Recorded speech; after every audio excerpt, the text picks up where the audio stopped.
Hi guys! For today's video nga, gagawa tayo ng puto. Pero this time, luluto natin siya sa oven. Sasalahin nga natin tong harina para maiwasan yung mga buo-buo mamaya pag minix na natin to, lalo na pag may liquid na yan. Kailangang salain. Minsan may dumi sa flour para maiwasan natin yung mga ganun, diba?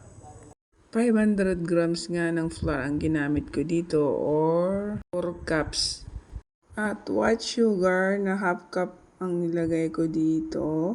Kung gusto mo naman, dagdagan mo ng sugar kasi sa akin sakto lang yung sugar niya. Siyempre, naglagay tayo ng baking powder dito na 4 tablespoon. Para makatulong to para umalsa yung lulutuin natin.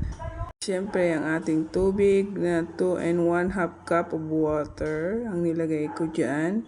Yung temperature lang naman yung nilagay ko dyan na tubig, kaya ox lang yan. Meron nga din akong melted butter dito. Maglalagay nga tayo ng melted butter dito na 1/4 of cup. Naglagay nga din ako dito ng ibap. 140 ml or yung maliit na ibap na nakalata. Nga wala ako nun, kaya itong malaki na lang, sinukat ko na lang siya. Siyempre, magdadagdag tayo ng itlog na 3. Large sana yan, pero wala akong itlog na iba. Pero okay na yan, kasi 3 naman.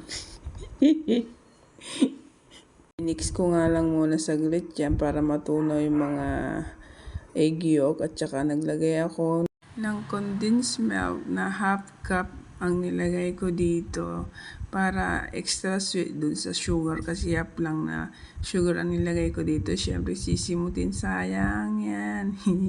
I-mix lang natin yan ng mix.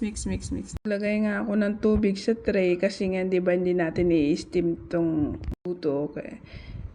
Ako ng tubig sa tray at i-preheat natin tong oven ng 180 degrees. Habang iniintay ma-preheat, i-ready na natin yung mixture guys. Yan, naglagay na ako dun sa mga molding ng cupcakes.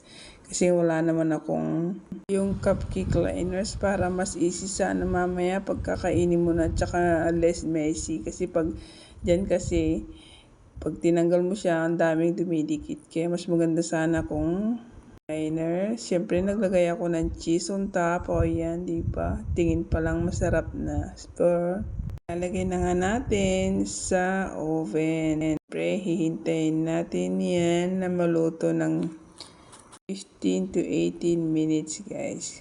May water naman yan. Iinit na siya. Yun ang para mag-i-steam sa kanya. Pero, dito sa oven, di na sa steamer ko niluto. Nakadalawang tray ako dito.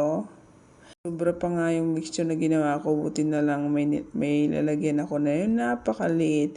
Tapos nagluto ako ng kanin. Doon ko na lang pinaibabaw. Hindi ko napakita pero gumawa ako ng maliit yan. Yung mga cheese ko ang lalaki naman pero hindi din siya melted pero okay lang yan. Diba? That's my second batch.